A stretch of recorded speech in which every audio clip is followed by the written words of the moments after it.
Hello mga pare, magandang araw po sa ating lahat. Mr. Talino TV nagbabalik. So ngayon, ang pag-uusapan po natin kung paano mag-wiring ng washing machine. So panoorin nyo itong ating video hanggang matapos. Dahil dito ko ituturo kung paano kadaling mag-wiring ng washing machine. So abangan nyo po. Simulan na natin.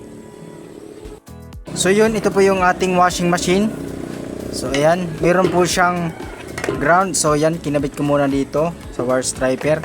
And then meron siyang tatlong wires. Ito yung orange, yellow, and sky blue. Yan. So para mapagana natin siya, so nangangailangan po ito ng wash timer, capacitor, at cord. So yan lamang po ang mga material na ating inihanda para mapagana yung ating washing machine. Ngayon, ang una po nating gagawin ay kunan po natin to ng resistance para makuha po natin yung common nitong ating washing machine. So meron pa akong hinanda ditong nakasulat. So ito po yung mga kulay dito sa tatlo. So ito po yung blue, ito yung blue, ito yung yellow, ito po yung orange. So ayan, ito po din po yung orange. Yan. Blue at orange, yellow and blue, and yellow and orange. Ayan. So gagamit po tayo ng continuity. So multi-tester po tayo. So check po natin yan para mahanap natin yung common. So ayan. So yung continuity test natin ilalagay sa blue at orange. Sana nakikita nyo mga pare, ano? Blue at orange. Blue. So nga pala mga pare, so dapat nakasero po ito. Ayan. So kung makikita nyo, hindi siya nakasero. Ayan, nakasero na po siya. Ngayon, ilagay natin sa blue and orange. Blue at orange. Yan. So kung makikita nyo, nasa 2. So malapit sa 2. So lagay po natin dito 2 ohms. So kung sa times 10 kasi nasa times 10 po tayo, so 20 ohms. 20 ohms. Ayan. And then dito naman sa yellow and blue, yellow and blue, yellow and blue. Ayan, ganun din na malapit sa 2. So nasa 2.2 po ata yan, hindi ako nagkakamali. So ilagay lang muna natin dito sa 20 kasi malapit siya sa 2. 2 times 10 equals 20. Yan. And then orange and yellow. So sa orange and yellow, sa orange and yellow, ayan, nasa 5 ohms siya. So times 10 po natin, 50 ohms. 50 ohms. So dito na natin mahanap yung ating common. So yung common natin mga pare, kung ano yung nakita nating pinakamalaki, yan. Yung pinakamalaki dyan is orange and yellow. So yung orange and yellow, ito po yun. So ito po yung reverse and forward. So aliman dito, hindi natin makita kung ano po yung reverse and forward dito, pero ito na po yun. So ang common po, itong ating sky blue. So talian po natin yan, lagyan po natin yan ng palatandaan. So electrical tape na lang. So kasi maikli siya eh. Yan. So ano yung, kung ano yung sumobra, yan po yung common natin. Ito po yung direct sa kuryente mga pare, no? So kunin po natin yung ating wash timer. So dito, banda dito is dalawa yung common nya. Ito yung common isa, ito rin po yung common na isa. So ayan. So ito po yung gagamitin natin. So gilid lang po natin yan. Yan. Makikita ba? Ayan. So meron po tayong cord dito. Yung isang terminal ng wash timer at dito sa cord ay kukonek po natin yan. Ayan. Sa common yan, ano. Yan. Common ng wash timer. Common. And then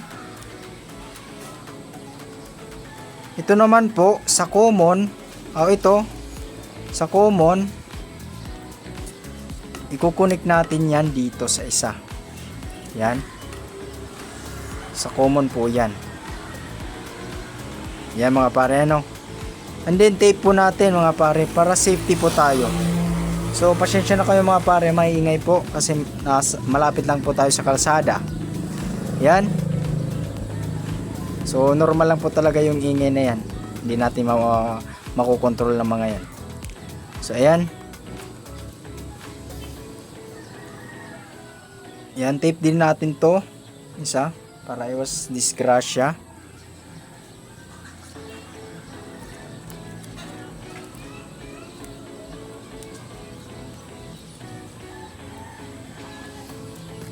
Yan mga pare, ano, yung common nitong ating washing machine, i-connect natin sa isang wire ng cord.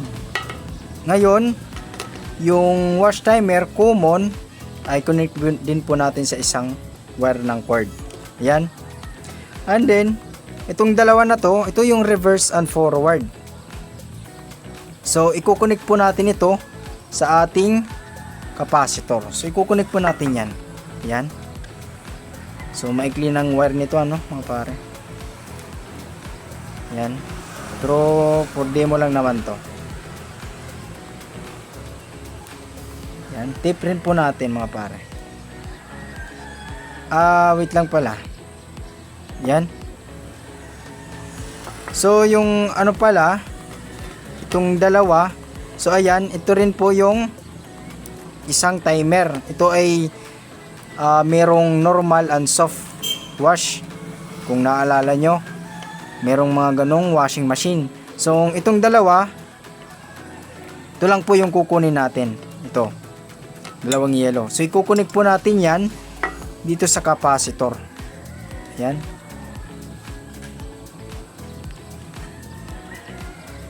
And then yung isa dito rin. Yung mga pare. So tape po natin. Yan, tape po natin ito para iwas disgrasya o makuryente. Yan.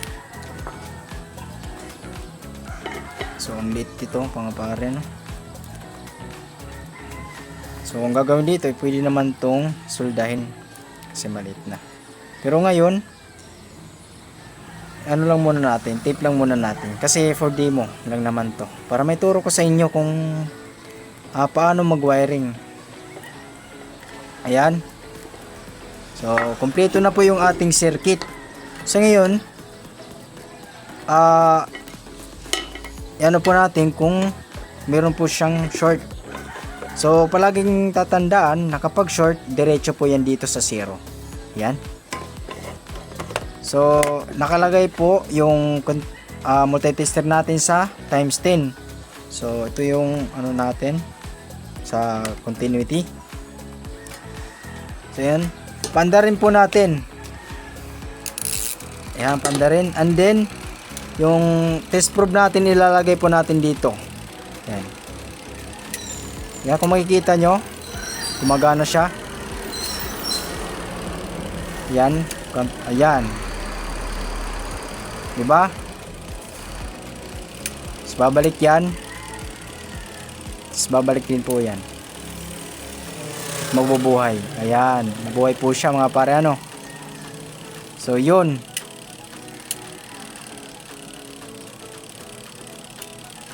So ayan, saksak po natin to mga pare. Yan, normal yung ano niya, reading niya. So ayan. So alisin lang muna natin to. So malapit nang magdilim. Ayan. So habaan natin to. Wag na. Huwag na habaan to. ground natin dyan, dito, then saksak natin to, and then iipitan lang natin to, baka magwala. Ayan, magwawala to kasi walang nakahawak. Ayan, nahawakan po natin ng plies. So sana nakikita nyo mga pare, no? Yan, so ayan po yan. So ayan, ito yung capacitor nya, saksak po natin.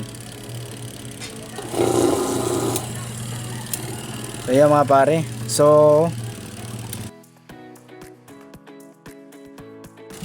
clockwise po siya.